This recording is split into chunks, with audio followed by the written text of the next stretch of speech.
On July 24, 2025, a passenger aircraft had been attempting to land for several minutes.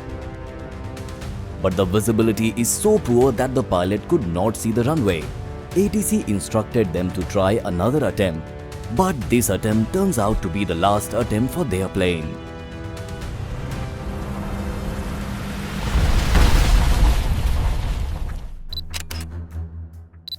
At Ignatyevo Airport in Russia, an Antonov An-24 operated by Angara Airlines was preparing for departure.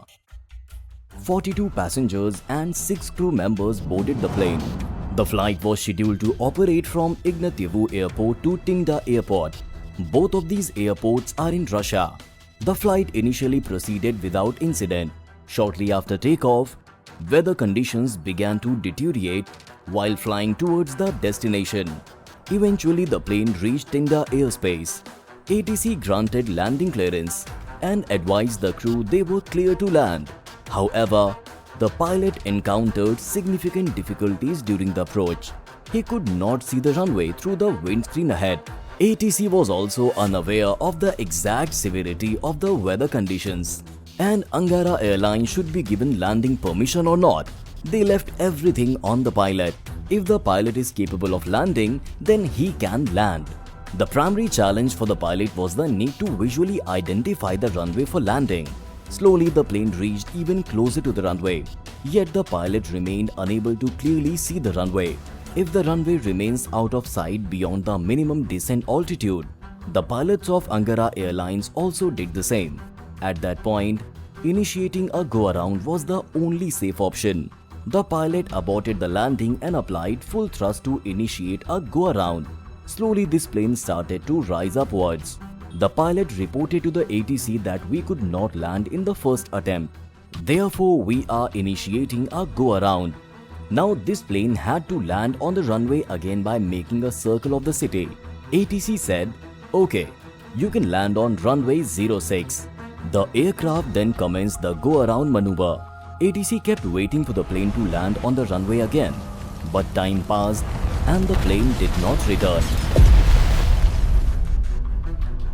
The pilot of Angara Airlines did not give any response. This radio silence strongly indicated a possible major incident. ATC immediately launched a search operation, and in a short time, the plane's debris was found. A helicopter was dispatched to search for potential survivors. The aircraft had crashed into a mountainside approximately 15 kilometers from the airport. In this crash, no one was alive. All the 48 people were killed. The aircraft impacted a steep slope deep within a forested area, making access extremely difficult. Over 100 civilians used equipment to cut through dense forest in an effort to reach the crash site. But unfortunately, after reaching there, the scene that was in front of them was horrifying. All passengers were dead. All remains were recovered from the crash site. Through DNA tests, passengers are being identified. Now let's talk about this incident. How did this crash happen? It will take time to get its report, but if we look at the airport, plane and the geographical condition, we can find out a lot. So let's understand. If we talk about this airport, then we will get to see many mountains around it. When the plane was coming to land, there was a lot of problem in the visibility. The pilot could not see the runway. In this case, ILS is often used. ILS means Instrument Landing System. When their visibility is very low, the plane can be landed safely with ILS. But the ILS facility was not present on this small domestic airport. And this plane of Angara Airlines was also a very old plane. The aircraft was manufactured in 1976. Due to the absence of ILS facility, the pilot had to be dependent on his eyes. But for that, he should also be able to see ahead.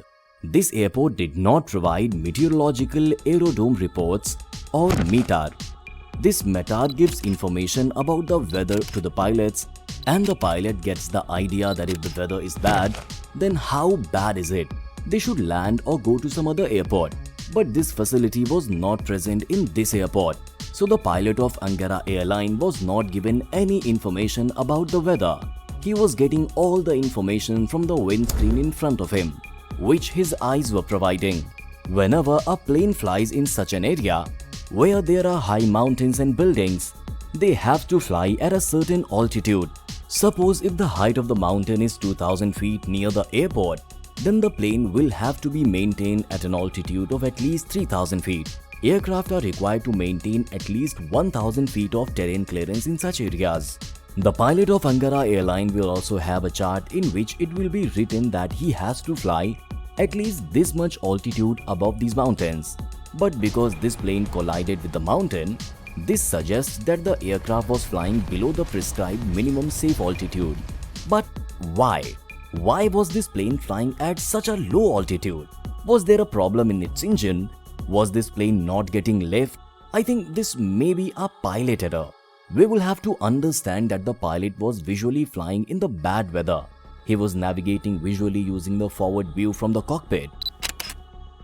Now, because the visibility was very low, so he would not be able to see much distance.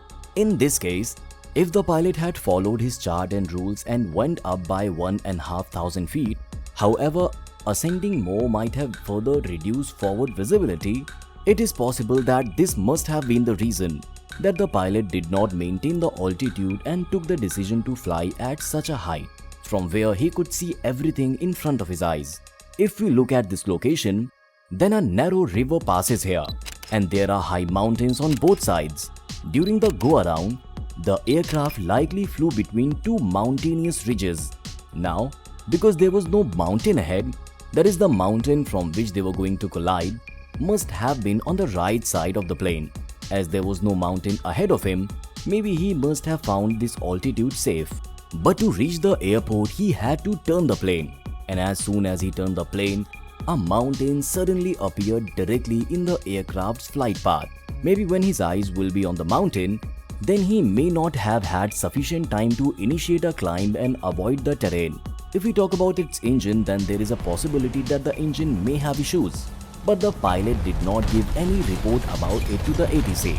Following the go-around, the pilot failed to re-establish contact with ATC. This is somewhere pointing to the pilot error.